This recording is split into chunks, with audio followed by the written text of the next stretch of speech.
There's your problem, lady. Welcome back to the Hillbilly RV channel. If you like watching hillbillies work on RVs, then by golly, you're in the right place. As a matter of fact, we got one to work on today, believe it or not. Electrical issues. This is a Montana fifth wheel. It has an inverter, probably an inverter converter. I haven't even seen it yet. Got here just a few minutes ago, talked to the lady, found out what's going on, and it ain't working. So let's see if we can figure out what's going on with this thing today. We're down here on the beautiful New River in southern West Virginia. It's a brisk, windy day. So I hope this mic is doing its job and not picking up that wind, and you might see a snowflake. This chilly. I probably should have put my long johns on today. So let's get started before I freeze. See if we can figure out what's up with this thing. All right, so here is our inverter converter. First thing I'm gonna do, see if there's power on this outlet. And there is not. Well, there's your problem, lady. No, you're not seeing things. Yes, they mounted that inverter converter to the ceiling in one of the storage compartments. So that's always pleasant when they do that. I'm just using my receptacle tester to test because this inverter converter actually plugs into an outlet right there at the end of it, right out of frame. I thought it was in frame, but it's not. So I just used that little tester to see if there was any power on that outlet, and there was not. So that's a problem. So now I have to figure out why that outlet has no power on it. Once we figure that out, we will figure out what is wrong with this RV. I guess I should take a second to explain. What's not working is all the receptacles up in the camper that run through this inverter. Okay. I'm gonna have to assume it says it's just an inverter, but it must be the converter as well, because let's say the batteries were going dead. They had to put a battery charger on the batteries to keep the batteries going. But we need to figure out why this receptacle right here, where the inverter's plugged in, is not working. So we need to go up inside the camper. So it's not working. This has a residential refrigerator, so the fridge ain't working. There's an outlet in the kitchen, an outlet in the bathroom, and the TV. None of those things are working. And that's typically what runs through an inverter. So let's go up to the fuse panel, see if we can figure out what's going on. All right, here we are. We're in here at the power distribution panel. See if we can find a breaker that's marked for the inverter. This one's marked washer, and the washer is also not working. So 1, 2, 3. 1, 2, 3, 4, 5. It's a 20 amp. Feels good.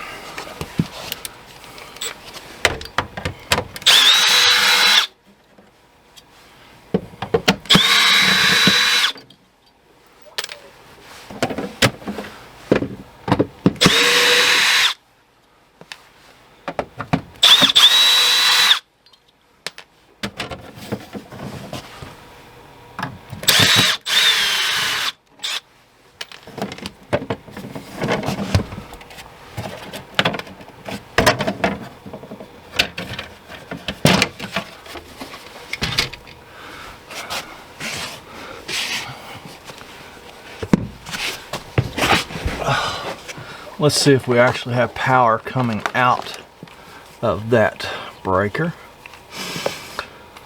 because breakers can fail.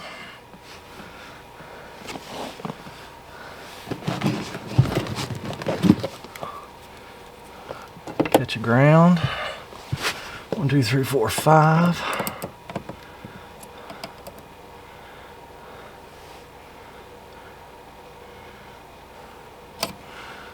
That's some weird readings.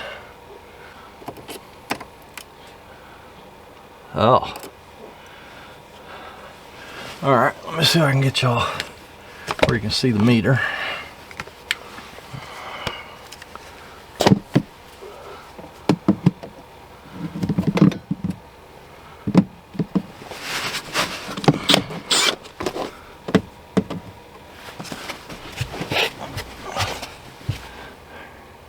Alright.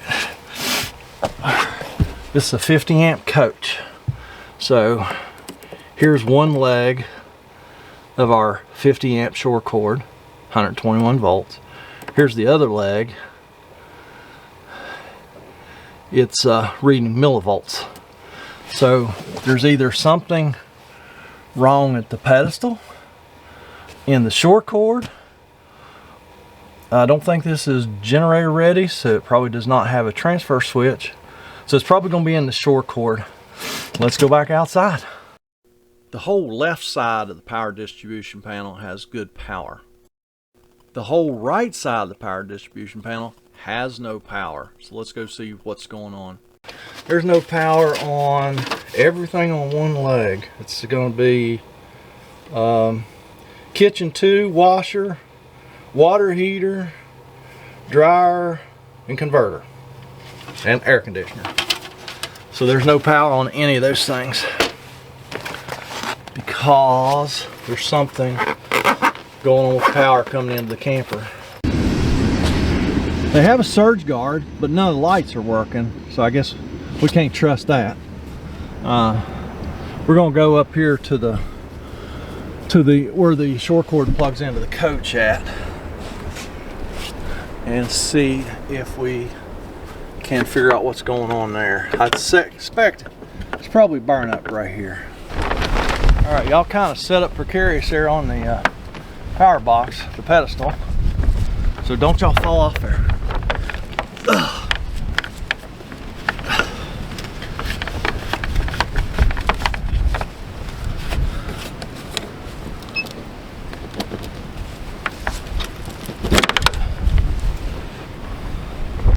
Well, that all looks good. Get my meter out. If you're trying to do any electrical diagnosing at all, don't even attempt it if you don't have a meter. You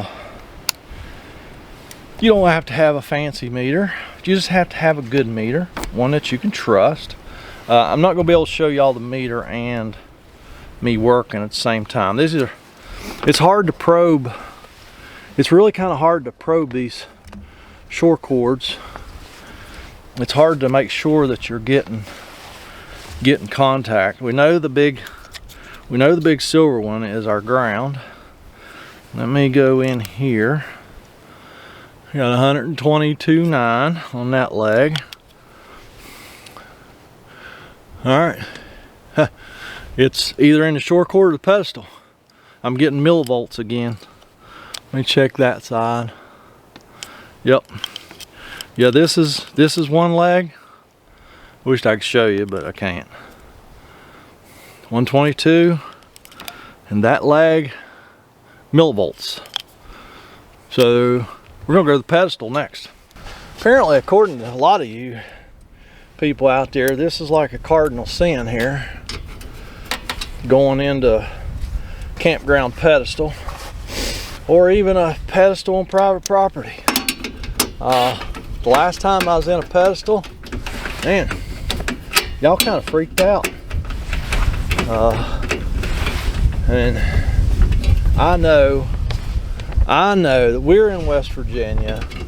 We got very few regulations.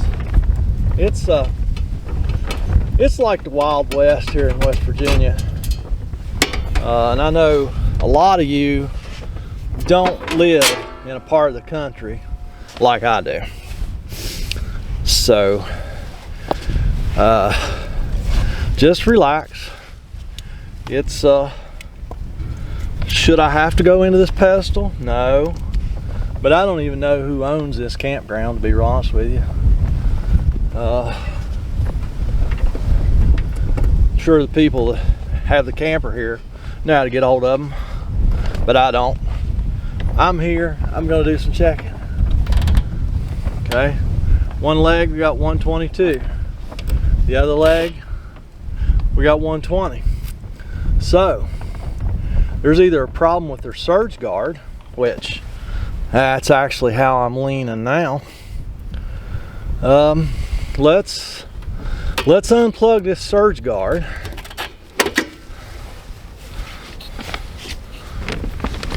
Since it don't have any lights on it, that seems suspicious. Ooh, well, found your problem, lady. The surge guard's burning up. I mean, burnt up. Can y'all see that? It didn't hurt the, well, it did. I'm gonna have to try and clean that end up, that contact on that shore cord. These people are probably gonna have to order a shore cord. Let me go talk to her. All right, let me tell you what's going on. This lady's gonna go to Beckley and pick up a new shore cord and a new surge guard, and she can plug that in herself. So that means we're done.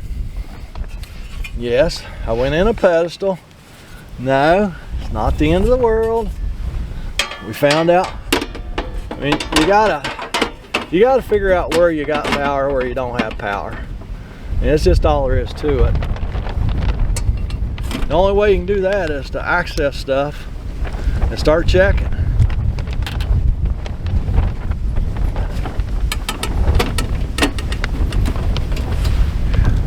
Tell you what, that wind out here today is nasty.